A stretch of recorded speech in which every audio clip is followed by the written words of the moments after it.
avec ton fer à repasser, tu vas pouvoir faire de la personnalisation complète sur tout un tas de supports et tout un tas de tissus. Je t'explique ça maintenant avec la vidéo qui va suivre. La vidéo, tu es en train de voir un transfert à faire soi-même sur vêtements et accessoires. Pour ceci, tu vas devoir remplir 3 pavés. Le support sur lequel tu appliques ton design, soit c'est un vêtement, un accessoire textile type tote bag, une trousse de toilette par exemple, et l'accessoire autre, ça peut être un puzzle, ça peut être des tongs. Si c'est un accessoire autre, on te demandera de nous expliquer ce que c'est comme accessoire pour pouvoir t'envoyer le transfert qu'il te faut par rapport à ce support-là. Le type de tissu, tu as le choix entre 2 cases, le polyester, très simple, et autre. Autre, ça peut être tous les tissus possibles et inimaginables, de la soie, du coton.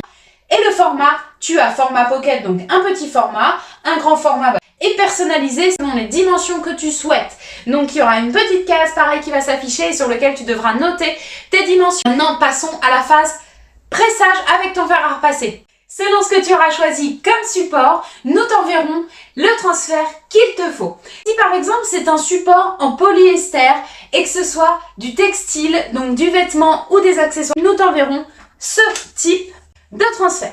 Donc tu vois, la couleur est un petit peu passée, c'est normal parce qu'elle se révèle à la chaleur et c'est ce qu'on appelle de la sublimation pour l'info. Ensuite, si tu sélectionnes un vêtement autre ou un accessoire textile autre, et ben nous t'enverrons ceci. Hop, ça se présente sous cette forme-là, le papier est un petit peu transparent et au verso, tu verras que c'est blanc et c'est cette partie-là qu'il faudra appliquer sur ton tissu. Prends un fer à repasser, c'est tout simple, tu verras, il n'y a rien de compliqué. Mets-le à ta puissance maximum, pas de vapeur. Attention, ça c'est... Non, pas de vapeur.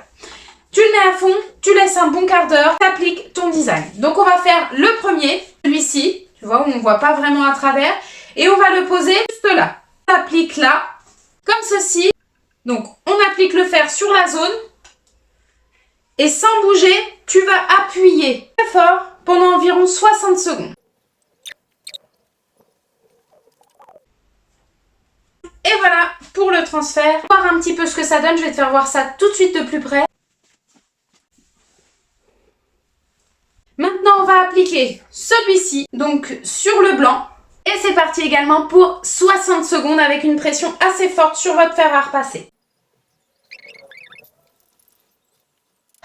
On a fini. Là, le papier ne s'enlève pas tout de suite.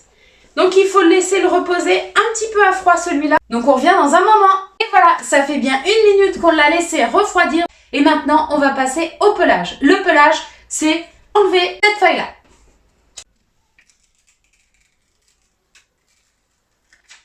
Je te fais voir ça tout de suite. Alors, ne t'inquiète pas, il y en a un qui est plus clair que l'autre. C'est normal, j'ai fait exprès pour que tu puisses voir la différence entre l'un et l'autre. Et voilà la différence. Donc là, tu auras la sublimation et le DTF.